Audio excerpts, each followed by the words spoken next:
Hello, everybody. Thank you for joining us. We're letting everyone in from the waiting room now. We are letting everybody in from the waiting room. Thank you for joining us for this conference number 2, discussing how to navigate COVID-19 and academic plus mental health needs. So thank you all for joining us and hearing what we have to say in terms of how we can support our community. I'm your host tonight, Jonathan Piper II. Follow me on Instagram at j.lifeagent510. We're just letting people enter the chat.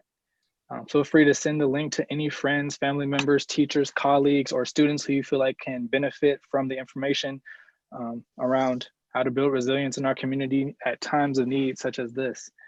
I'm going to allow more people to join us. We're now at 57. I'm going to play some music and give about another minute or so for some people to join.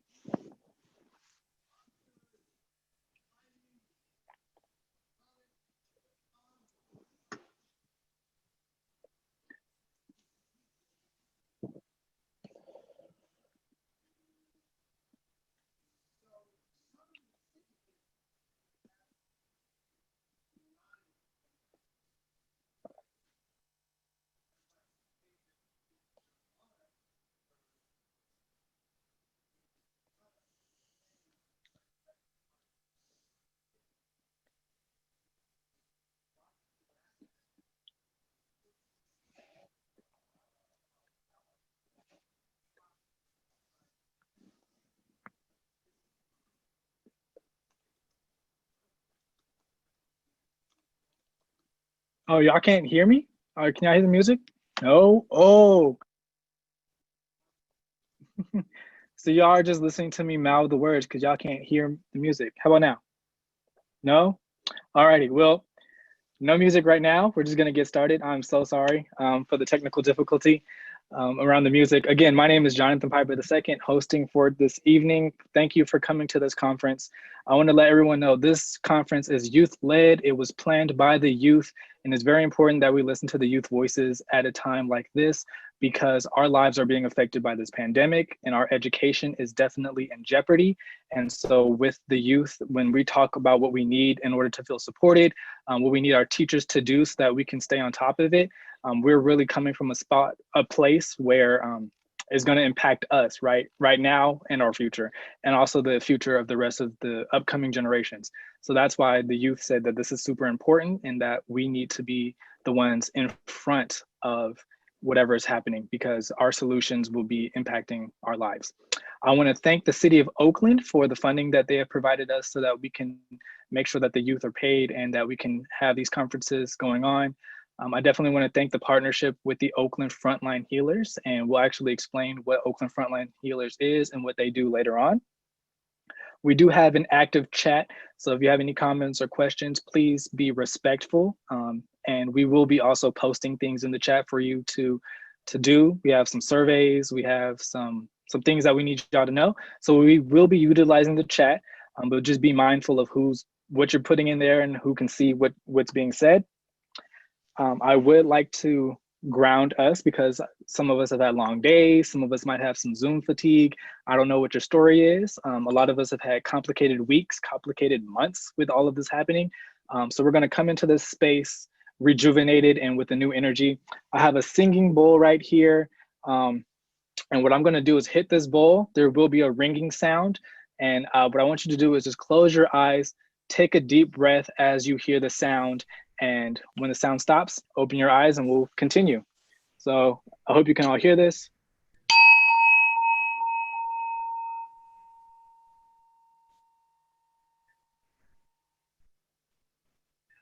And as the sound fades, take a deep breath out. So I hope that helped with decompressing or taking away any of the anxiety or anxiousness you might have been feeling. So yes, we're going to get started. Thank you all for coming. I encourage you all just to hold on to hope. You know, it's been a difficult time for us all, but with resilience and with community, we can get through it. I will now pass the mic to my colleague who will go over our agenda for the day. So please unmute yourself. Hello, everyone. My name is Liana Parish. Thank you, Jonathan, for the relaxing calm down. It was amazing. I feel good and relaxed. I just took a nice deep breath. I want to welcome you all once again to our second youth-led conference. I'm excited that you all are here, and we want to collect your thoughts and your needs that are related to COVID. We want your ideas, and we truly want to know how you guys are feeling. So we ask that you please take this survey that is located in the chat. You're going to get about 3 minutes to take it, and there will be music playing while you fill it out. And we are having a raffle at the end of the conference, and we will give away 3 $30 gift cards to 3 people who fill out the survey. And so there will be a post-conference shorter survey at the end, and we will randomly pull the email of the names of the 3 winners at the end of the conference. So take that survey in the chat. You'll have about 3 minutes, and yeah, enjoy some music if we can get it on. You.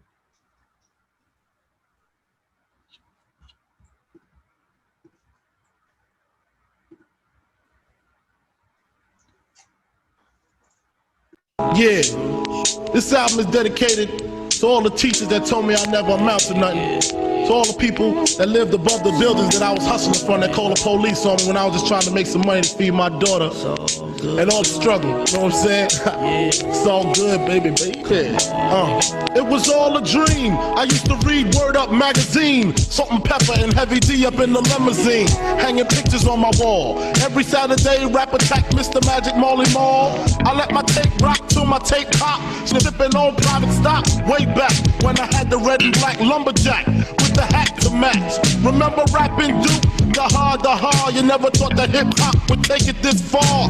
Now I'm in the limelight cause I rhyme tight. Time to get paid, blow up like the world trade. Born sinner, the opposite of a winner. Remember when I used to eat sardines for dinner? Peace to Ron G, Brucey B, Kid Capri, Funk Master Flex, Love Bug, Star Ski. I'm blowing up like you thought I would. Call a crib, same number, same hood. It's all good. And if you don't know, now you know. You know very well who you are. Don't let them hold you down. Reach for the stars. You have a goal when you're terminating. 'Cause you're the only one. I made the change from a common thief to up close and personal with Robin Leach. And I'm far from cheap with my peeps all day. Spread love, it's the Brooklyn way. The Moet and Alizé keep me pissy. Girls used to diss me, now they write letters cause they miss me. I never thought it could happen, this rapping stuff. I was too used to packing gats and stuff. Now honeys play me close like butter play toast. From the Mississippi down to the East Coast. Condos in Queens, and for week. Living life without fear, putting 5 carats in my baby girl ear. Lunches, brunches, interviews by the pool. Considered a fool cause I dropped out of high school. Stereotypes of a black male misunderstood, and it's still all good. And if you don't know, now you know. You know very well who you are. Don't let them hold you down. Reach for the stars. You have a goal when you're terminating. 'Cause you're the only one. I'll give you good and finish. Super Nintendo, Sega Genesis. When I was dead broke, man, I couldn't picture. Okay, I hope you guys enjoyed the music. I know I did. And don't forget to keep taking the survey as I talk. So today you guys will see some videos and presentations by Oakland High School and college students covering a variety of topics, youth-led. I'm gonna keep repeating it over and over. But first, I wanna tell you guys a little bit about the Oakland Frontline Healers. So cue the slideshow, please.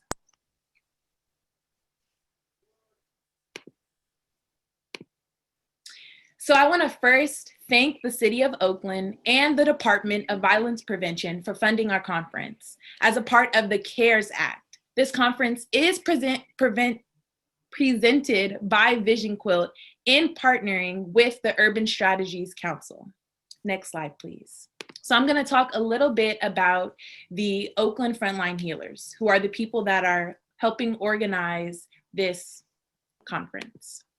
The Oakland Frontline Healers are a coalition of 25 nonprofit formed by Daryl Allums, Justin Lee, and Dr. Watson in March of 2020 when the COVID pandemic began greatly affecting the African American community in Oakland.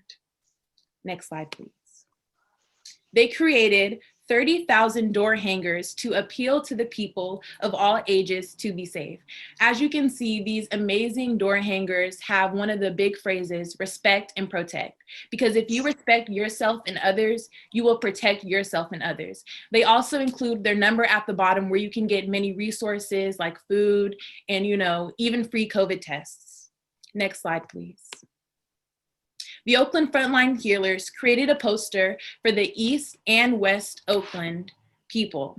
Once again, this is an amazing one that shows a minority on the front, someone that looks like them. They were inside small businesses. So when you're walking through a small business, you're seeing someone that looks like you with the mask on, which once again stresses the importance of COVID safety.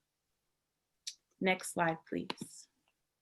Carrie Lynn created this poster to remind us of safety practices. This conference is all about COVID safety. And so some practices, are washing your hands, making sure you're staying around your social bubble, constantly wearing your mask to protect yourself and others. And if you feel like you have symptoms, then going to the doctors. That's part of being a citizen and being part of a community. Next slide, please. And so today, this is what our dynamic youth team is going to share with you, these 4 points right here. The first one is challenges students have had with online learning, isolation, mental health needs due to COVID, and ways that we are coping and practicing self-care. Secondly, we're gonna feature 2 programs that build emotional well-being, the Attitudinal Healing Connection and Lighthouse Community Public School. Thirdly, we're going to speak of State of Oakland Youth, which is about academic and mental health recommendations for change. And fourthly, you're going to hear a response from 3 amazing adult leaders, Mr. Michael Scott, principal of Castlemont High School, Lisa Carlisle, director of Young Adult System of Care, and Mr. Mateen Abdel Kawi, OUSD High School Network Superintendent. Next slide, please. So speaking of the amazing art that I showed you, I'm going to show you art of 3 dynamic youth design team members and what they created. I really think you guys are going to like it. So this first artwork was drawn by Lizeth Serrano, a sophomore at Lighthouse Community Charter School. Due to the pandemic, we have had to stare at screens all day, she says, and that can be overwhelming. At our age, we should be socializing instead of being at home all day. This is amazing. Lizette did some amazing work. Next slide, please. This illustration is by Nakta, a freshman from Oakland High. This captures the essence about what this conference is all about. As you can see, this girl is staring at a screen. All these words, change, family, all these things that we are all struggling with as youth. And it's really relatable, and the artwork is amazing. You see the overlapping, the different textures, and the different colors. Next slide, please. This is a final infographic that was done by Stephanie Lai, and this helps us to define mental health and shows us ways that we can take care of ourselves.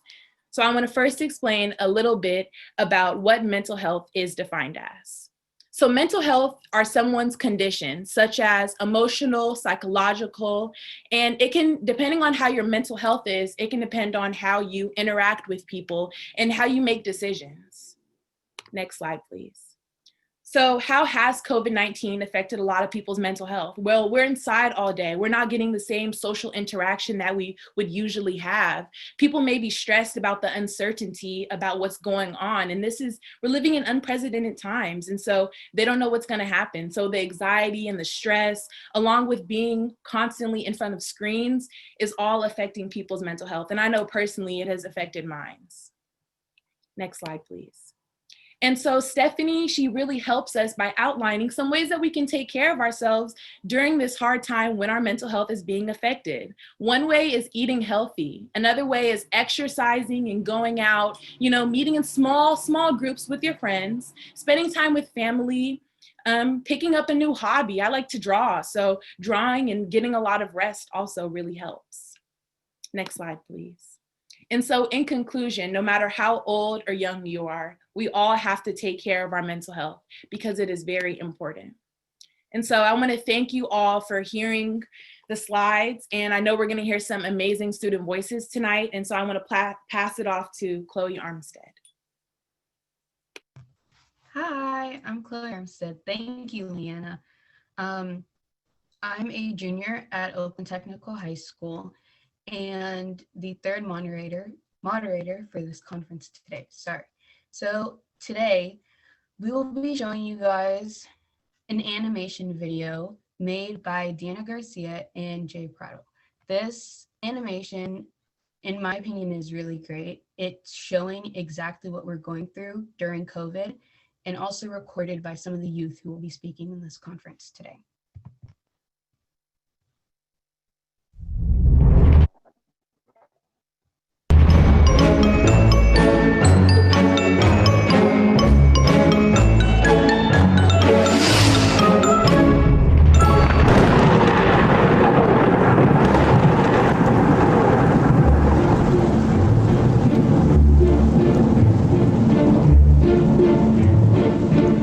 What have been your greatest challenges during COVID-19? My greatest challenges during COVID-19 has been not being able to participate in internships and volunteer opportunities, as well as seeing my friends, not being able to go to school, socializing and making friends as I transition to a new environment.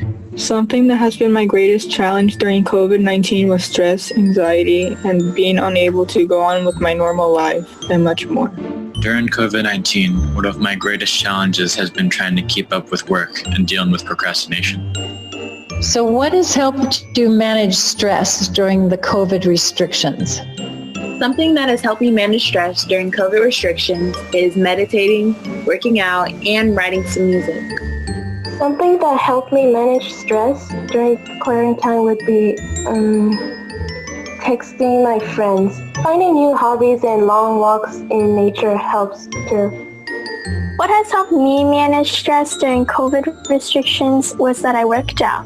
Yoga, meditation, me time, finding joy in hobbies like painting, etc., reading, looking at nature, self-care, self-love. Praying has helped me.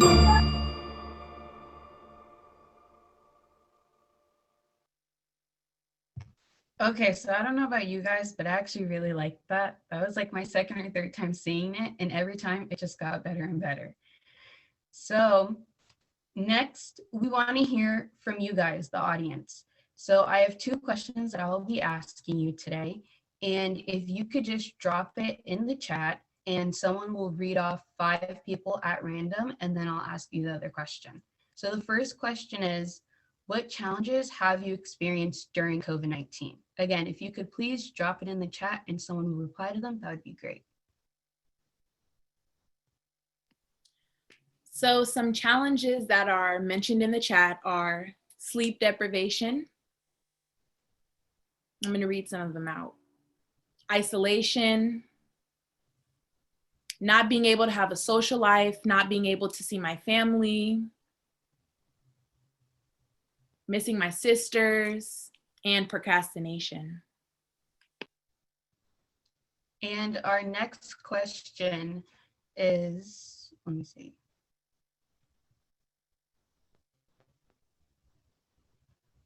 What are your coping mechanisms and self-care techniques to deal with COVID and stress? Again, if you could please drop it in the chat and someone will reply to them, that would be great.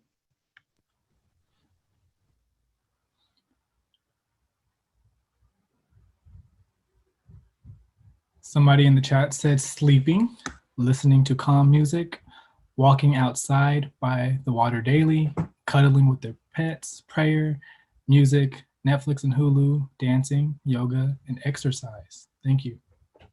My personal one, if you've seen my Zoom background, you see Avatar, that Last Airbender. I've been binge watching that series over and over again on Netflix.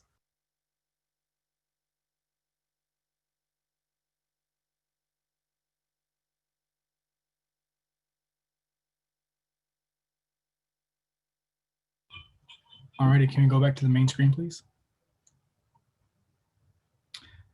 Perfect. Thank you so much to all of you for being vulnerable and sharing with us some of the challenges you've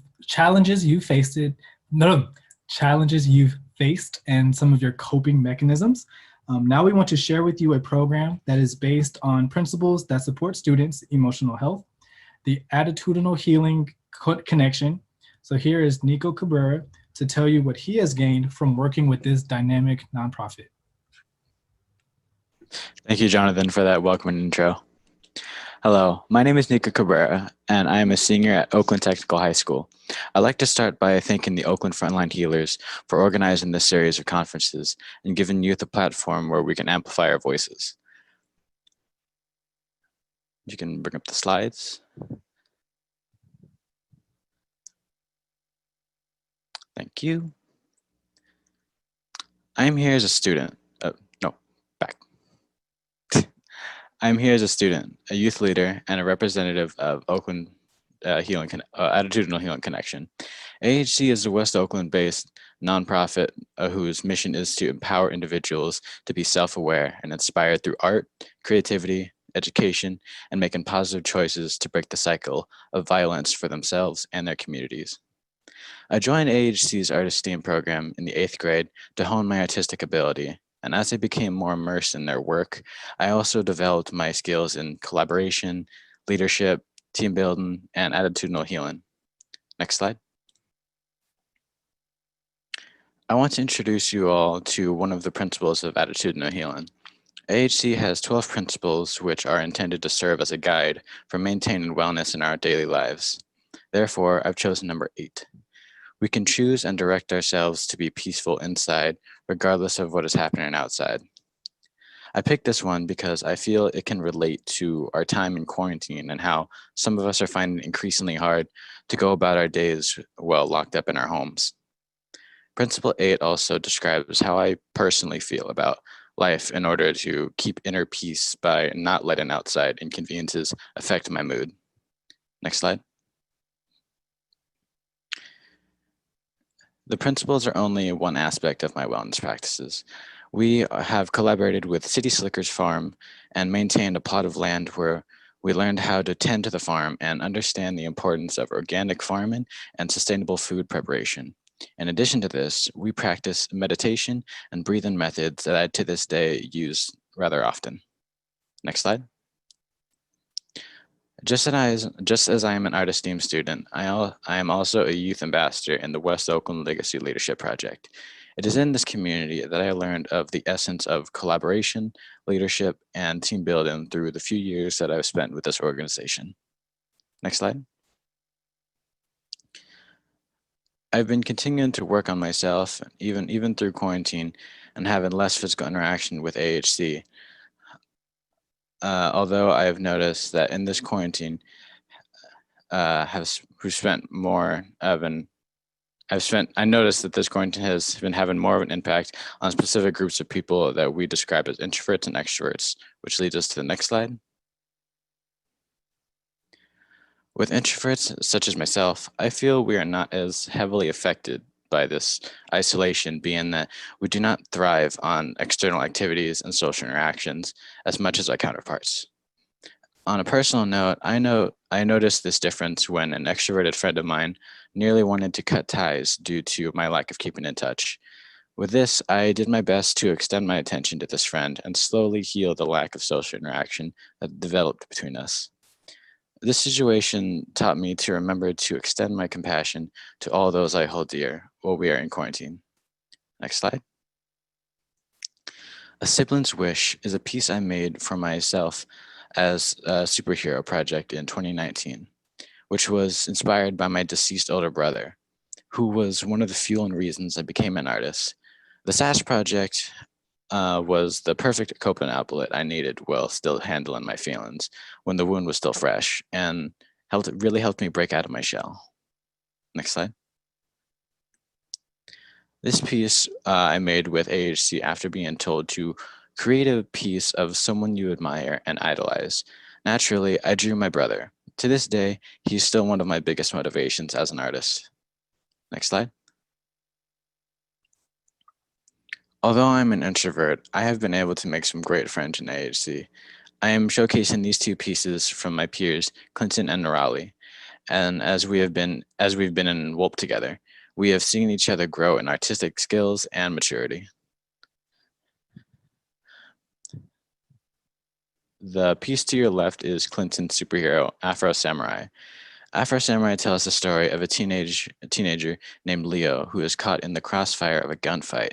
In the aftermath, Leo goes into a coma for a few weeks. He then wakes up and is devastated by the systemic causes behind his trauma, and that Black and brown people are not given the respect they deserve because of the judgment others make about the violence in their communities. Leo's coma gives him access to a sword that can cut through negative auras and stop violence. He then visits a fortune teller who guides him through this aura illuminating power and supplies him with a superhero suit. Leo now combats crime and successfully uplifts his people and community. And to your right, we have Let Us Have a Home, is a story created by Nirali, one of our younger youth students who I was personally blown away by due to her being a rather quiet and more reserved person. This piece shows the story of Atticus, an orphan who lives in the forest and uses a magical bracelet to connect to an ancient dragon key of the universe. This bracelet builds homes this bracelet builds homes in every environment and is meant to solve homelessness. Her artwork amazed me because although she did not share much about herself while on the program, her piece speaks volumes about her talents, how talented she is, not just as an artist, but also as a person. Next slide. I will close with Attitudinal Healing Principle 11. Since love is eternal, change need not be viewed as fearful. Despite the fear that can accumulate from a virus like COVID and the inevitable changes in our society as a result, we are grounded by love. We are all strong, especially when we work together and use that love within our communities to stay sane and build resilience. Next slide. If you want to provide at-home art opportunities for local students, contact AHC or donate to their art kit campaign. Even though AHC can no longer be a physical presence in teaching our curriculum after school, we are distributing creative activity and disaster preparedness art kits with activity guides and quality materials to Bay Area families. Thank you again to the Oakland Frontline Healers. Have a great evening, and I wish you all good health and happy holidays. Next, I'll pass the mic to our next speaker, Griffin Castellino. What's up, y'all? Thank you, Nico, before we start, just for being willing to be vulnerable in this space and sharing that, and for sharing those healing principles too. I really needed that in that moment. My name is Griffin Castillo. I was brought on as a, right, thank you, Nathaniel, as a youth presenter to speak my piece and my perspective on what me and my community have been going through right now and really bring to light a lot of the things that we've been going through. And to do this, I use art similar to Nico and many other the young people in this space to speak my mind in ways that sometimes I struggle to in conversations in other ways. So I'll be sharing a piece that I'd written recently for this conference. But before I start, I want to just dedicate this moment and take a breather to say thank you and wish well for all of our families who are grieving the loss of a loved one right now or struggling because of COVID, and to anybody that's struggling right now. I'll share my piece now. It's titled Flowers on the Grave. And I appreciate the opportunity to share. I'm nervous, honestly, because sharing my soul like this is uncomfortable, but thank you.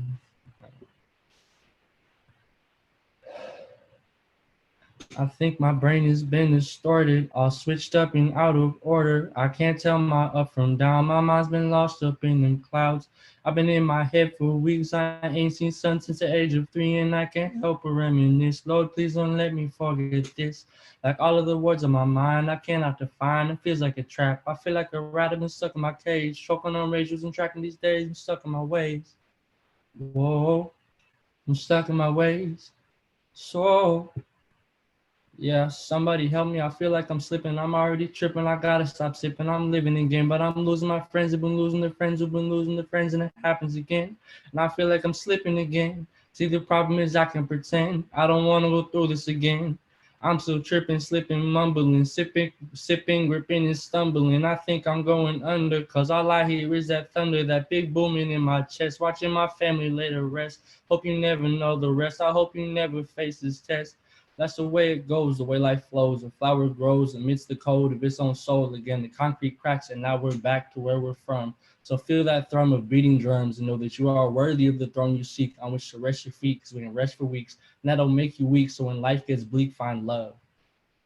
And I share these, thank you. I share this in my words and my music and my soul with you all to remind us that it's hard right now, and that it's important to be struggling, and that this struggle is life, and that we have to be protecting and fighting for our young people, because our young people are going through it. You know, we exist as a society to support and to protect and to bring up and inspire and nurture our young people. And at the end of the day, that's what it's all about. So thank you for coming out. I'm honored to be able to share this space with you all, and I'm excited to bring on this next speaker, Lizette Serrano, to talk about their program at Lighthouse Charter School. Thank you all. And right before Lizette comes on, I want to give a special thank you and shout out to Superintendent Kyla Johnson-Trammell for joining us tonight. I know she's on a limited time frame tonight, and we are a little bit behind schedule due to technical difficulties, but as we catch up, I want to thank everyone for being patient and thank the superintendent for carving out time to hear from us. We will also be recording this and distributing it, so feel free to look for this video at the end on our platforms. We have Facebook, Instagram, YouTube, so you can get the full scope of what we talked about. But yeah, I just wanted to throw that out there and pass the mic back to Lizette. Thank you, Jonathan, and thank you so much to Griffin for that beautiful spoken word. And now I'll introduce myself. Hi, everybody. My name is Lisette Serrano, and I am a sophomore at Lighthouse Community Public School. And I will be representing the alliance between Vision, Quilt, and Lighthouse.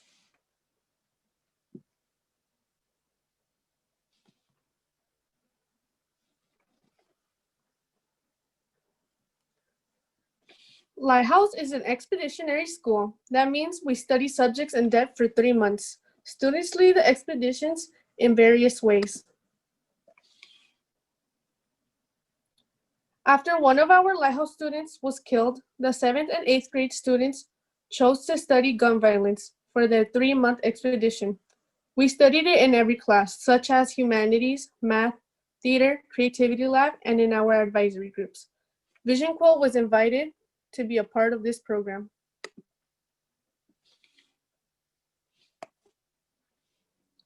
Thanks to a national grant from the John Legend Foundation and the National Writing Project, we were able to expand the program to create a teen council where we developed a digital toolkit of our 3-month curriculum for free national dissemination. I was selected to be on the teen council and help develop the arts curriculum. The teachers helped us study such topics as toxic masculinity. We also interviewed young adult survivors of multiple shootings.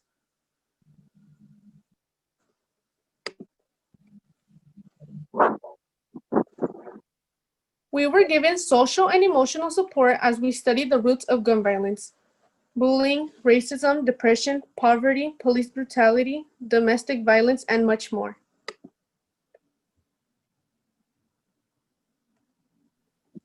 Our teachers use the castle model to support our social and emotional learning.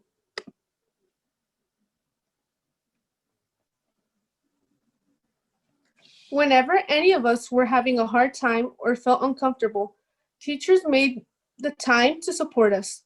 If we didn't feel comfortable, they gave us time and space to reflect. They would let us talk to them later or talk to a friend. We as students were always there for each other, even if we had never spoken to each other before. We knew we were studying a rough topic and that everyone had been through different experiences. And here's a clip of our teachers and the student.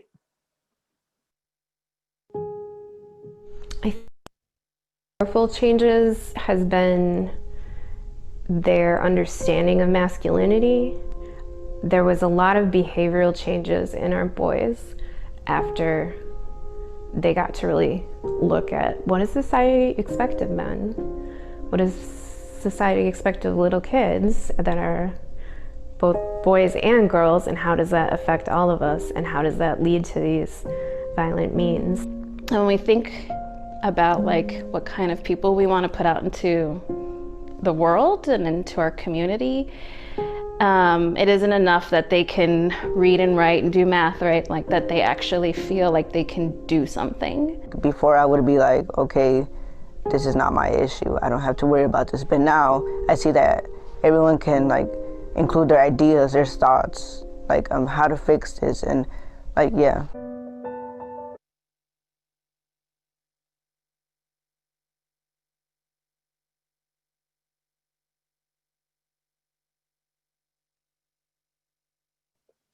Even classmates that would not normally be serious, I saw them put their full heart and mind into their Vision Quilt panels.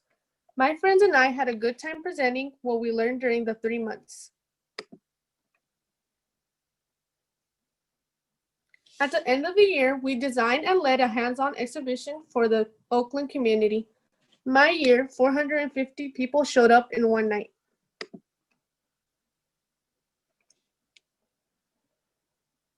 Our Vision Quilt panels were displayed at the exhibition and are now a part of the National Virtual Vision Quilt.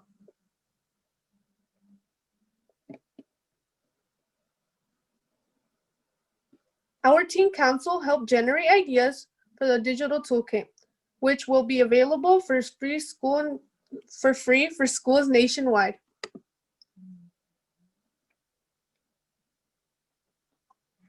I am proud to say that Lighthouse High School was distinguished itself over the years as a top Oakland high school.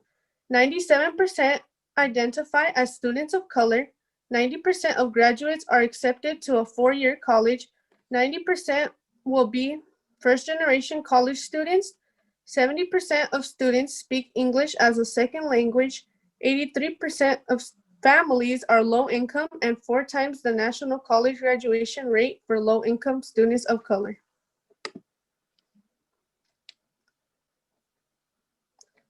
For more information, check out the links in chat.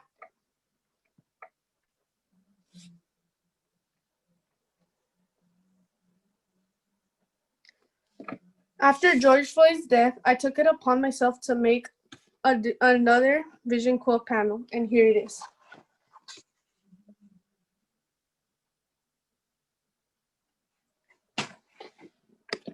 Thank you for listening, and now I'll turn it over to Jonathan to present the State of the Youth.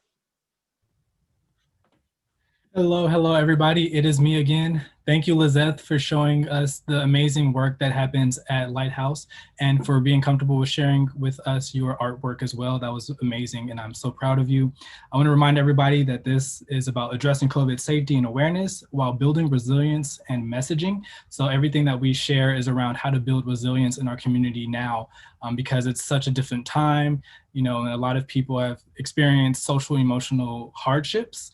And so it's, you know, now we have to find new ways to come together as a community and teach each other and be accountable for one another.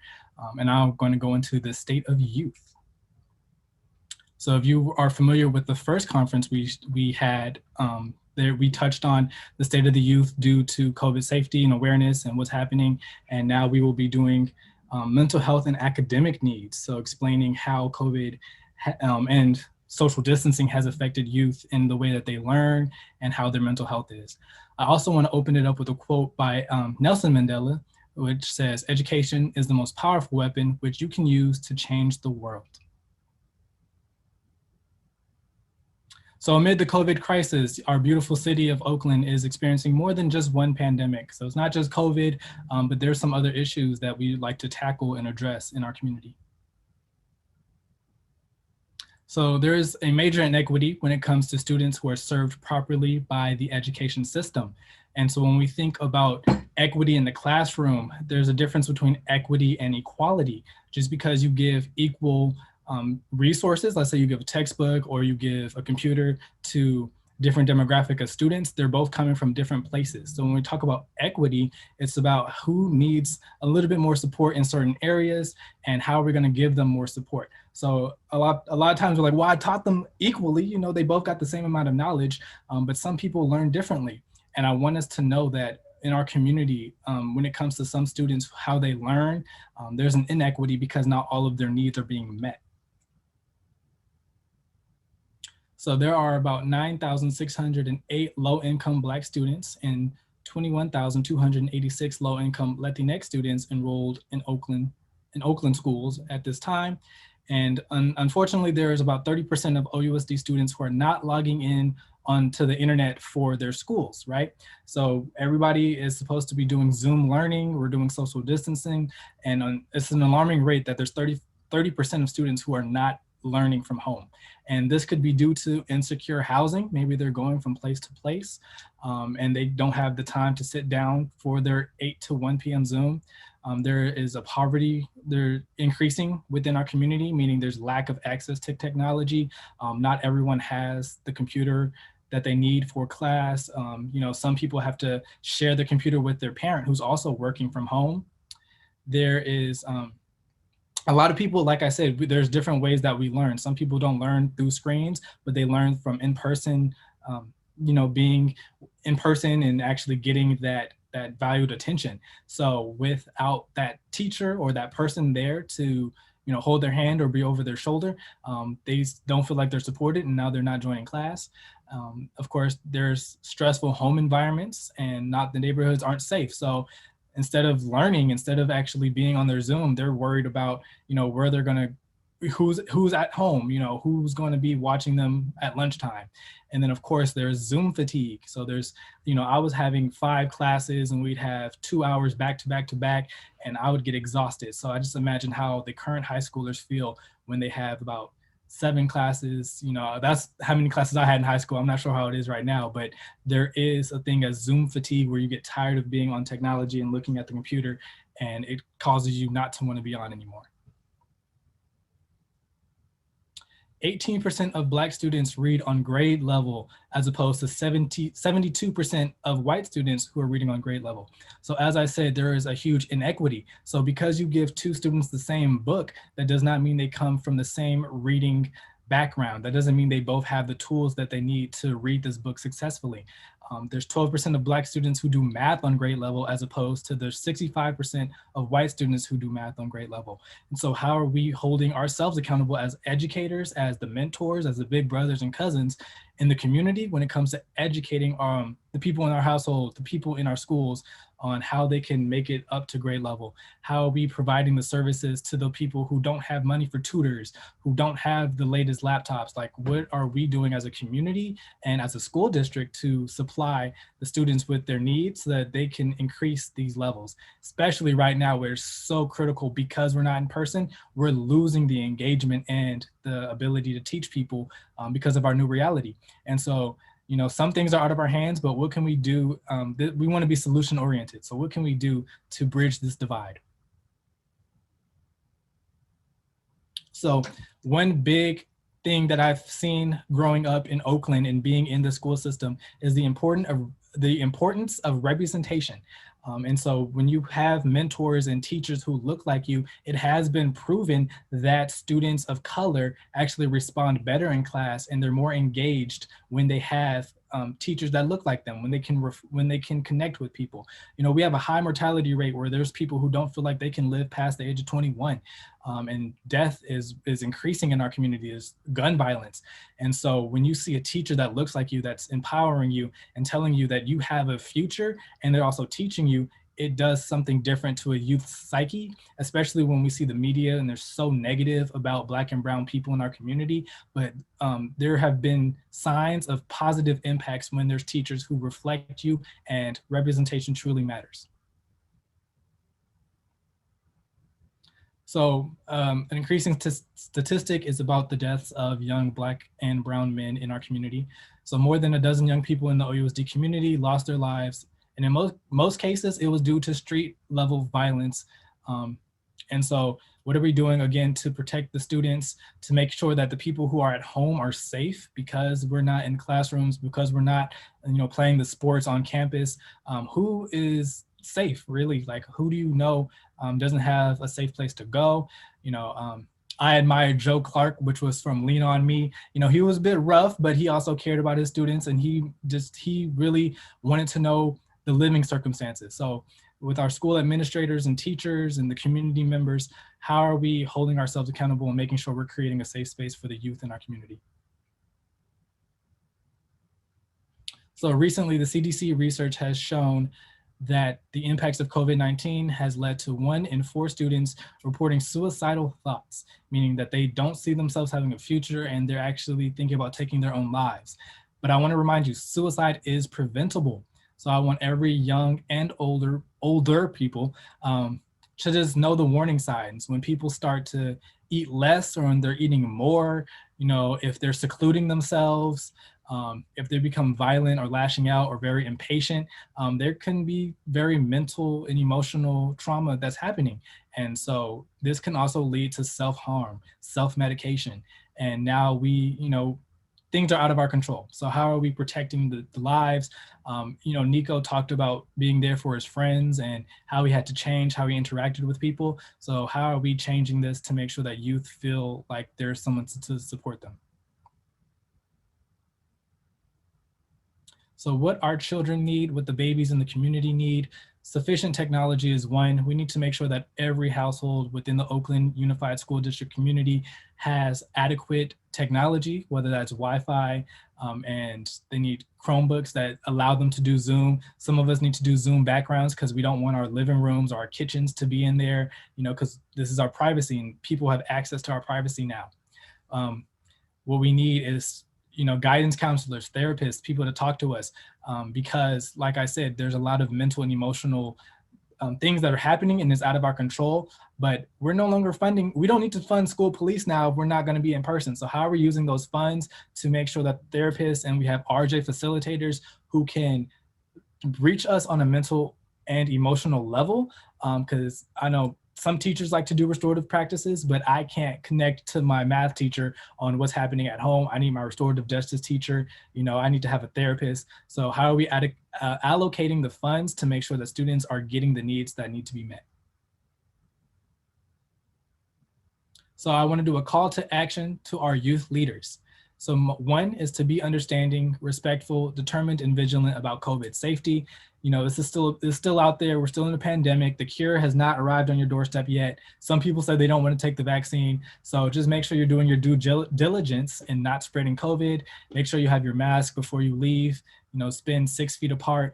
I know it's hard. We have the holiday season rolling up. You want to be with your family, but now it's very important not to spread this disease to anyone. Even if you don't think you're sick, someone else might be. So we want to spread awareness on social media platforms about the importance of taking the proper safety measures. So everything I just talked about, we want to put that on social media because we know that's how you get your news. Seek help from your teachers, counselors, parents, friends, if you're feeling anxious, frustrated, or sad. So, it's a mix of emotions. If you can't go to your teacher, if you can't go to your parent, please go to a friend, find somebody that you can trust. And I want you also to tell other people that they can trust you. So if you know that you have the capacity to handle other people's problems, please be a resource and be supportive of other people who need help. Because like I said, suicide rates are going up now with everything that's happening. We don't have an outlet for our feelings. So please be a resource and seek help, but also be someone who can give help if you have that capacity. Check in, so support and provide resources to friends and families that are struggling with their mental health. Like I said, it's difficult times right now. So if you know someone who's struggling or has a history of mental illness, depression, I think all Black households need therapy. That's very important. And, as right now our relationships are being tried, not only Black households, but I come from a Black household and I say I need therapy. So if you know someone who's struggling with their mental health, please support them. And if you are one struggling, please, I encourage you to find those resources. And show up to your online classes, try to stay engaged. Go back, please. There we go. Try to stay engaged and consistently advocate for yourself to teachers and other faculties about your needs. So like I said, if you need support, please reach out. Don't be embarrassed and take control of your education. So if you know that it's hard for you to do your work, tell your teacher, don't fall behind, tell your counselors, that way, at least if somebody knows, they can help you and meet you halfway. Another thing that OUSD can do to support the youth in their communities, research has shown OUSD owns about 40 acres of land throughout the district. There's empty abandoned parking lots and buildings that are no longer being used. We can renovate those buildings, we can renovate those lots and make it a safe and adequate place for housing and make sure that we don't have homeless youth living under bridges. We don't have youth that are in dangerous areas across the city. So I implore the OUSD community and the school board just to look into how they can use these empty spaces that are owned by the city and by the school board so that we can create these safe spaces for our youth. Which leads me to the call to action for our adult partners. So our call to action to adult leaders and allies: 1, give students a seat at the table and let their voices and vote count. So glad Measure QQ was passed, so now students who are in the school board can now vote in their elections. So I implore students and teachers and parents and school members to listen to the youth and really allow their decisions to allow for change, be the catalyst for change. Like I said, we are the present. And so we see what's happening and we're going to be vocal about it. So allow what we say to change to actually take part in change. We want to push the city to end the technology divide. So we want internet and hotspots for all, offer classes in stress management and mindfulness in every OUSD school during COVID and beyond, because without a sound mind, body, and soul, you cannot be active and actually engage in your education. I tried it, it didn't work. You have to meet the students when they're full. And if someone is stressed out and have anxiety, they can't be focused on their education. We want to use the money from ending the police in OUSD schools to hire and support more diverse teachers and counselors. Like I said, representation matters. So how are we funding and retaining our Black teachers, our counselors, and our therapists and our RJ facilitators throughout the district? We want to increase socially distant safe homes or school visits to students who are struggling. So if you know about the 30% of students who are not getting on Zoom, please find a way to reach out to them. And if we can do a safe social distance visit to homes to make sure that they're okay, that their living conditions are adequate, please, I implore you to do so. And if we'll talk offline just to see what's capable with our district. And we want to use OUSD properties and vacant lots to create dorms and safe havens for students with insecure housing. So that was a lot. Again, this is recorded, so please feel free to look back over the recording when we share it with friends and family so we can see what we can do to make these call to actions a reality. With all of that said, I know that was a lot. It's probably time for us to decompress with everything we talked about. I will now turn it over to Sophie Tran to lead us through some decompressing exercises. Sophie, are you ready? Thank you, Jonathan, for that wonderful presentation. I'm Sophie Tran. I'm a freshman at Oakland High, and over COVID, I've been meditating and doing yoga to help me calm down and decompress. So I want to share that with you guys. I know that all those presentations were a lot, so if you could follow me through the decompression, that would be wonderful. So now we're going to do shoulder rolls, 3 seconds on each side. We're going to do clockwise first. So let's go. 1, 2, 3. Now we're going to turn the opposite way. 1, 2, 3. Next, we have shoulder rolls. So we're going to do 5 seconds of shoulder rolls. We're going to roll our shoulders and let out all the tenseness. 1, 2, 3, 4, 5. Now we're going to try to reach the sky. Reach as high as you can for 5 seconds. Reach. 1, 2, 3, 4, 5. Now we're going to do body twist on both sides for 4 seconds. So twist to one of your sides for 4 seconds. 1, 2, 3, 4. Now reach for the other. 1, 2, 3, 4. And now we're done with the decompression. So I hope that has helped you guys. Now I'm going to pass it on to Liana, Parish, to introduce our listeners. Thank you, Sophie, for that nice decompression. I feel so much more relaxed. So hello, everyone again. We are going to hear from 3 adult leaders, Mr. Michael Scott, principal of Castlemont High School, Ms. Lisa Carlisle, Director for Children and Young Adult System of Care for Alameda County, and Mr. Mateen Abdel Kawi, Superintendent for all OUSD high school principals. Mr. Scott, we will start with you. Thank you for coming to listen to our concerns, and I want you to take 1 minute to introduce yourself and what you've done for the community related to COVID safety, academic, and mental health needs, and then take 5 minutes to respond to our presentations. I'll give you a 30-second warning, and specifically answer these 2 questions. Firstly, what is your response to what you have heard? And secondly, what do you think is in your power to change? So, go ahead.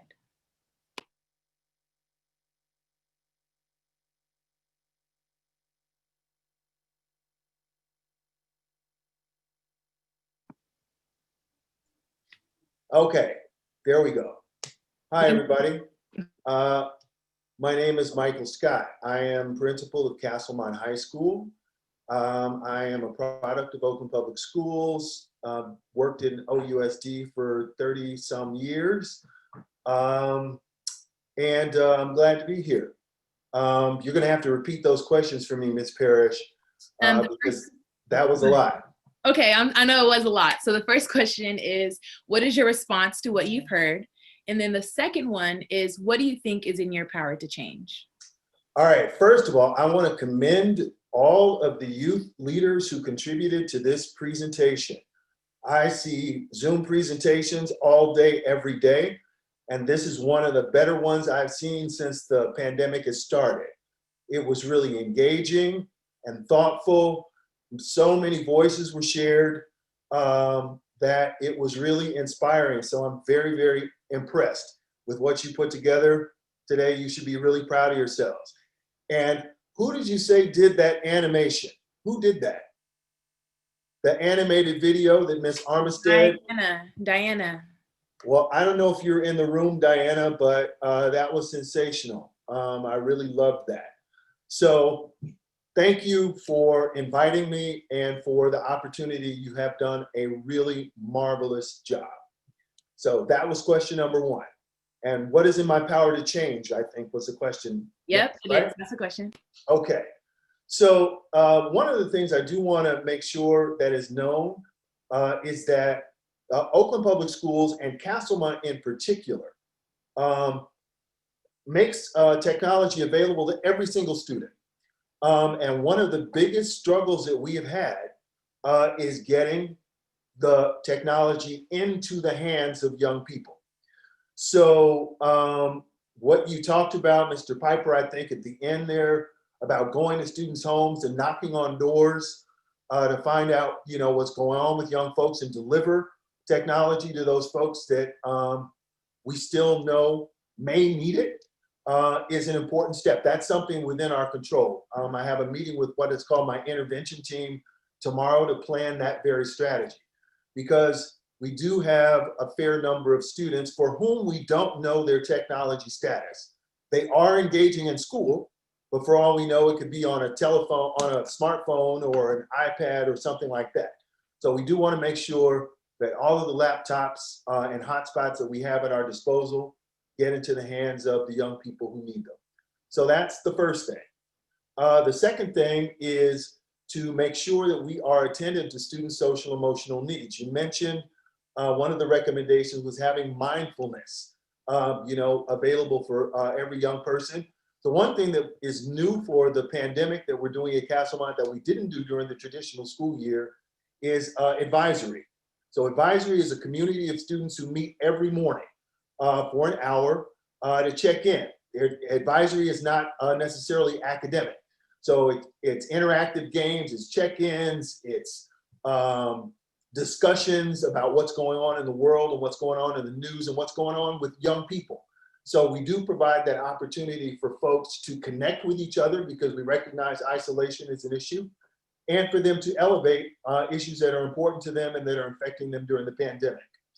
One of the other things that we've done is that every teacher at the school at the end of each term provides a survey to their young people, to the students they teach, to find out what worked for them during distance learning and what didn't, and what recommendations that they can make for the teacher to improve the experience for the young people who are suffering through distance learning. Because I know it's not working for everyone. That 30% number sounds about right.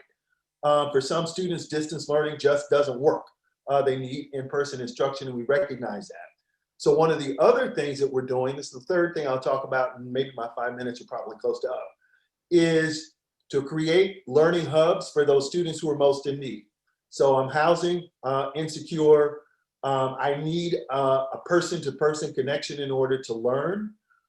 So we're going to be creating, and this is not unique to Castlemont, but learning hubs where the most vulnerable students can actually come and get in-person instruction in small groups periodically during the week, so that there is that human connection and that opportunity for kids to get that personal instructional touch. So I think those are three things that are within our power and that we're planning to do. And we're always looking for more feedback about ways that we can do better for our young people. Thank you so much, Mr. Scott. I like a lot of the things that you had to say. The Learning Hub is an amazing idea. So thank you for all of your talking points. We're now going to move on to Miss Lisa Carlisle, and I will say the same thing to you. Take a minute to introduce yourself and what you've done for the community, needs related to COVID safety, academic and mental health. And then take 5 minutes. I'll give you a 30-second warning to answer these two questions. What is your response to what you've heard? And what do you think is in your power to change? Hi, good evening, everyone. I am so happy to be here, so thank you for having me. My name is Lisa Carlisle, and I am the Director of the Child and Young Adult System of Care for Alameda County Behavioral Health Care, and we are the mental health arm of Healthcare Services Agency. So we're responsible for providing mental health and substance use disorder services to the citizens of Alameda County. And one of the things that we have done during the COVID pandemic is we have kept our doors open. We are disaster workers, we are healthcare workers, and I've been working really hard with my staff and our provider community to make sure that we can still continue to serve the community. We know that in-person services are quite difficult for a number of reasons, and we are still able to provide those in some capacity because, as you all have very eloquently stated for the past hour, mental health matters across the spectrum. And there are some things that we need to see you all in person for that telehealth or telemedicine won't really cut it. And so we've been really working hard to keep that open. One of the things, because I think the question was, what have I done specifically? I kind of talked about what my department has done, but one of the things that I have done, because of COVID, I sit on a lot of different task force and work groups. And one of the work groups that I'm on is comprised of our public health department and our environmental health department and Alameda County Office of Education. And this group is making decisions on how youth are going to engage in all activities. So that's school, sports, your after school care programs, child care programs, all of those things. And one of the things that I've been advocating for successfully, I might add, is that we allow during the pandemic provisions for small group in-person learning for those young people that are just not going to be able to access their education in online forums. So we've been able to move that forward, and that's very near and dear to my heart. I work in mental health, but I'm a former special education teacher, and so I have a lot of classroom experience, and I know what it's like to teach and watch your students struggle. And so I can't imagine continuing with the pandemic without advocating for some provision of, well, can we get 5 of the students that are just flailing? Can we get them to come in twice a week for 3 hours so they can get some attention? So those are some things that I have personally been advocating for to move some things forward in the pandemic. And Ms. Parish, you're going to have to please repeat those other two It was only two questions. questions. The first one was what your response was, and then what do you think is in your power to change? I think you kind of covered it a little bit, but if you have any more talking points, go ahead. You have a little bit of time left. You know, I want to commend you all on the presentations that you've done this evening. It's not often that I get to, and I'm, you know, touch the young people anymore because I'm very far removed. So it's always great to be able to keep my finger on the pulse of what's happening, and just hearing from your experiences personally with how things have been challenging, and then also hearing those successes and ways that you have been coping with everything that's happening in the pandemic is great. Things that I can continue to do. I think continuing to show up in, you know, my work, and not show up by just attending Zoom meetings, but showing up and being attentive and making sure that I'm listening to our school district partners, that I'm asking our staff, okay, well, the youth and family that you're seeing, what are they presenting with?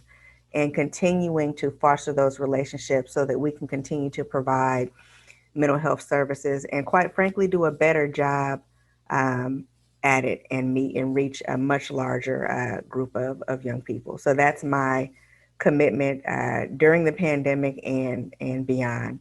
That's what I'm here for, and that's what I plan on continuing to do. Thank you so much. I can really tell you really have a heart for it. And I liked everything that you had to say. I could really tell you were really in this and care about the youth. And so our final speaker we're going to hear from is Mr. Mateen Abdel Kawi. And I have the same thing for you. Please take 1 minute to introduce yourself and what you've done for the community related to COVID safety, academic and mental health needs, and then take 5 minutes to respond to our presentations. I'll give you a 30-second warning. And the first question is, what is your response to what you've heard? And what do you think is in your power to change? I'm also going to copy and paste it in the chat for reference. Thank you, everyone, and greetings. I really appreciate the opportunity to be here to connect with young people, us teachers, those of us who work in schools. One of the reasons why we do this work is to be in close proximity to young people. And so just like you guys are struggling with the pandemic, many of us who have dedicated our lives to being in the classrooms and the hallways and cafeterias with young people, that's been something that we miss and look forward to reestablishing as soon as possible. Like Sister Parish said, my name is Mateen Abdel Kawi. I'm the high school network superintendent. And I've been in this position for about 2 months. And prior to that, and for the last 7 years, I was the principal of Oakland High. And so I have a unique perspective in both being a school site administrator and now in the central office administrative position. And before I get into answering the questions about responding to what I heard, I really want to respond to what I saw. The artwork was phenomenal. The artwork was phenomenal. And for those of you who have taken time out to create spoken word, animation, 3D drawings, meditation, all those things are extremely beneficial and helpful in developing young people and people in general, but also just mental health and balance in a really challenging time. And so the artwork that we saw was phenomenal, but those of us who are shy about our work and the things that we create, continue to invest time and energy into it. It develops a side of you that math, science, and other curriculums that we're exposed to doesn't. So I want to applaud those who have taken the arts to heart and use it to create balance and structure in your lives. What I heard was equally phenomenal. Your ability to articulate the challenges that young people are going through during these extremely difficult times. No PhD, doctor, or anyone could have said it any better. And I always encourage whatever position that I'm in and where I'm at, is that we need to pause and listen to the young people. We need to pause and listen to youth because they have a much better understanding and can better articulate what they need to be successful and to be supported. And I think nothing else is that now it's your job to hold us accountable, because you clearly articulated what it is that you're experiencing and also what you need to get through these very challenging times. And no one could have said it better. And I took it to heart, and in my position and the people that I'm connected with, I'm sure will feel it equally in the work that we do. What do we have the power to change?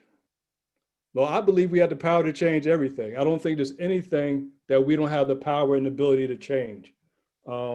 We successfully changed who's in the White House, and that's going to happen in a couple of months, right? And that was primarily done by people of color throughout this country, particularly Black women were the ones who spearheaded and made it happen. We got a sister from Oakland who's sitting in the White House mid next month.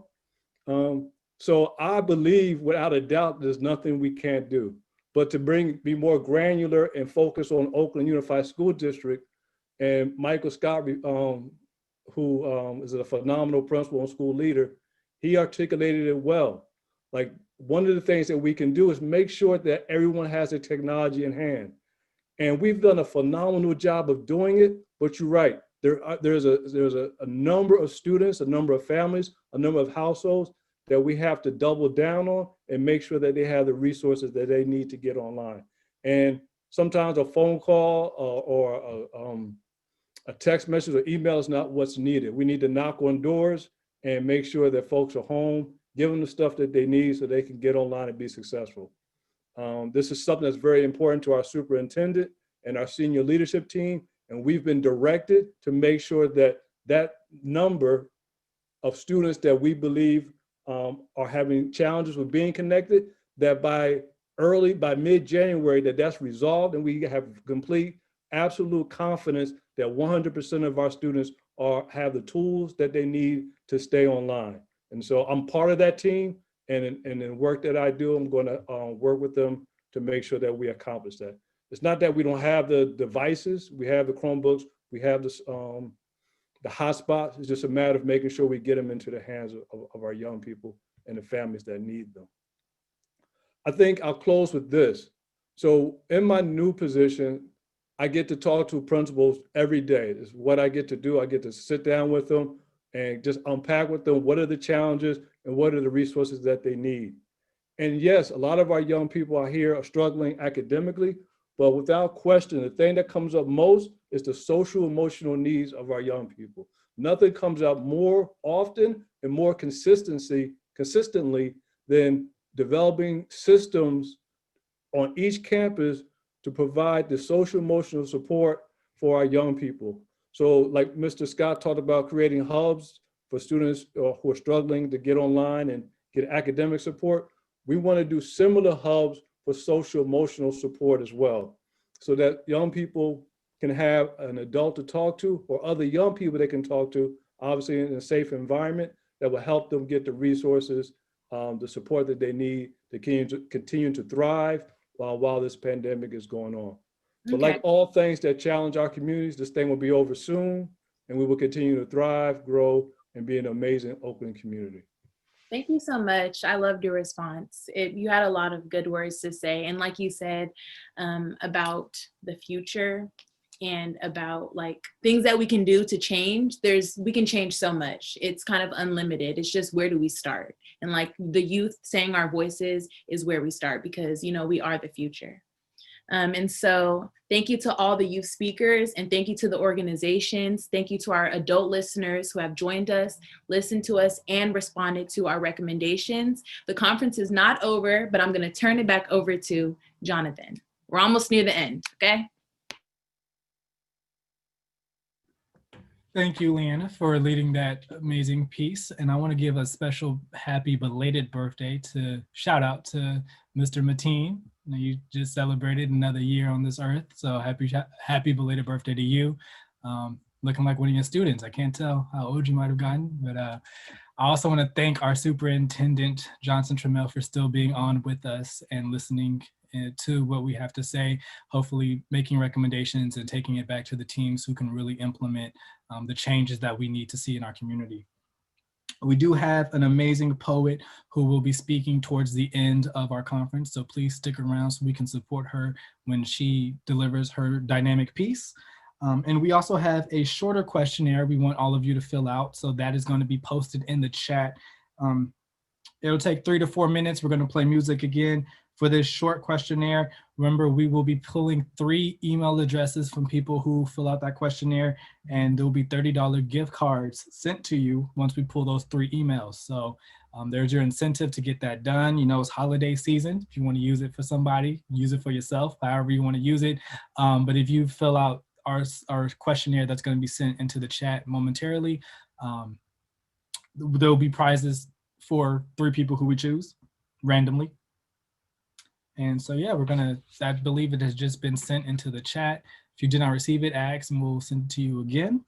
And then stick around because we have a dynamic poet who will be ending this out. So I believe that it has just been in this Illuminati all through your body. The blows like a 12-gauge shot it. Feel me? And God said he sent his one begotten son to lead the wild into the ways of the man.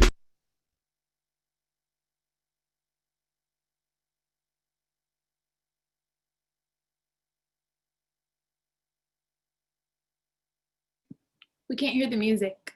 Can you hear this? Yeah, we can hear it. No chance for anybody else in the brown skin, girl. Skin just like pearl. The best thing in the world. I never church for anybody else singing. Says she really good boy like me. Don't believe in nothing but the Almighty. Just a little jeans and a pure whitey. She never dreamed to ever be nobody wifey. She told I mean a pretty but your heart is amazing. Play you like a villain cause she caught in a way. Tonight I am walking away. 9 to 5 mine and I grind. Tonight I might fall in love. Depending on how you hold me. I'm glad that I'm calming down. Can't let no one come control me. Keep dancing and call it love. She fights it by falling slowly. If ever you are in doubt, remember what mama told me. Brown skin girl, your skin just like pearls. Your back against the world. I never tried you for anybody else. A brown skin girl, your skin just like pearls. The best thing in all the world. I never trade you for anybody else. Pose like a trophy when Naomi's walking. She need an Oscar for that pretty dark skin. Pretty like Lupita when the camera's closing. Drip broke the levy when my killer's rolling. I think tonight she might break her braid. Melanin too dark to throw her shade. She claims her business and winds her waist. More like 24K. Okay. Tonight I might fall in love. Depending on how you hold me. I'm glad that I'm calming down. Can't let no one come control me. Keep dancing and call it love. She fighting but falling slowly.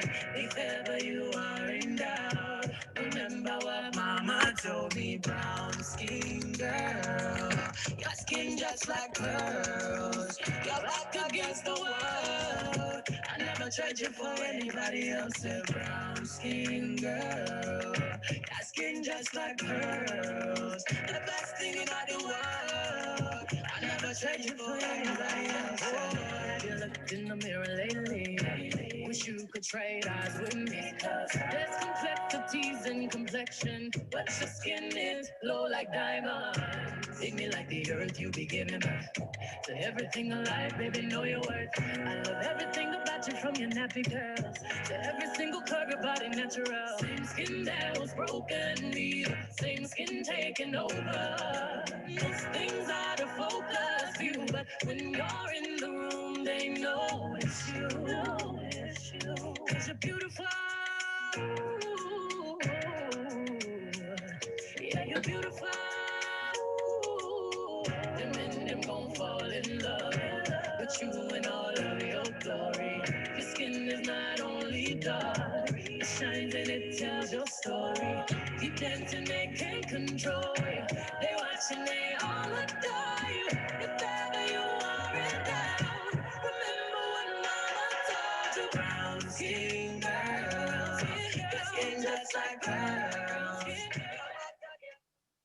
Well, I hate to mute Beyonce, but time must go on. I hope you had enough time to fill out the post survey. If not, feel free to keep going after the conference so we can potentially pull your email and get you a potentially get you that $30 gift card. And again, thank you all to the youth speakers and the organizations that have been a part of this amazing conference. Thank you to our adult allies who shared and voiced their wisdom and what they can do to support all of us. Remember to attend our third and final conference, which will be on Tuesday, December 15th from 4:30 to 6 p.m. Please share with them the flyer. It's on our social media. Share with any friends, family, colleagues, the Zoom link to this that will be shared afterwards so that they can see what the other conferences look like, and they can see what to expect for our third and final one, which is on addressing negative impacts of community violence during COVID-19. So the importance of restorative justice and violence prevention, which is what we're all about, right? We need to build a stronger and loving community. And so it is my pleasure to introduce this dynamic poet, May Pugh, who will end us out with her poem. Thank you, Jonathan. Really a great presentation to me. So my name is May, and I'm a freshman of Oakland High School, and I will be presenting my poem that I've written, and the title is Trying Times, and I hope it gives you something to think about.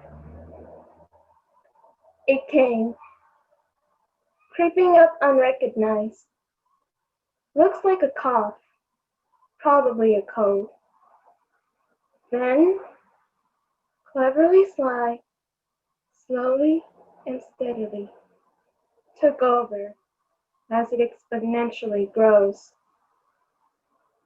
COVID-19, you're invisible to the naked eye and have taken advantage to pounce unexpectedly. You've taken away too many lives. The venturing out and hearing a cough can make one freeze. Pandemic, that's what we're in. So as to avoid the dreaded virus face to face. School buildings are now pretty abandoned as distance learning takes its place. Technology is the main key now. When all students and teachers from home attend, but some would feel quite left out, unfortunate to meet such demands. For those with many a relative living, and but one lone electronic for work and school, must share it around their families and risk missing out on theirs too. Young kids and teens and workers alike feel a new burden on their backs. Cooped at the screen, some dreams out of sight. They mourn for what they lose or lack. Some lose control, some lose hope. Others need time to adjust, living in confusion and trying to cope, while the question burns, when will it end and turn to dust? We may never know the coming future, nor can we ever change the past. But let's make the best of things as we endure, for nothing's ever permanent. Nothing can forever last. COVID-19, you have caused much change and stress for all those who catch us and those worrying their necks. But when we're diligent, together we'll end your mess, and we shall be able to refuse to be vexed. Thank you very much, and that's my poem. Ooh, I know we can't all unmute you, but please give some snaps to the screen. Let May feel all your love and appreciation for that dynamic poem. Thank you so much. So we are at the end of our conference. Remember to do that post survey, and your email can potentially be drawn for a $30 gift card. We're choosing 3 people. You will be notified tomorrow, and hope you can attend our next conference again, which will be on December 15th. Share the word. We're going to make this Zoom available on our social media so you can share it with your friends and family. And again, have a wonderful evening. Stay safe. If any of our speakers want to stay on and say anything before we play our music, I just hope everyone has a great evening.